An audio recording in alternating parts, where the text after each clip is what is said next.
Let's chika! Derek Cathy Garcia Molina Sambana may kwento sa dalawang nag-iibigan.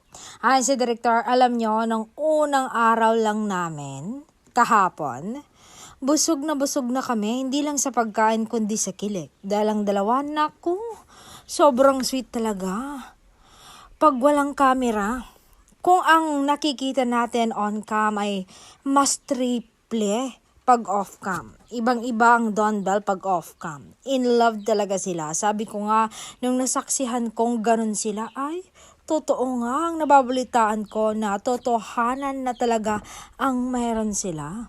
Tila sila ang makakagawa ng gagawin sanang movie ng Katnel na After Forever.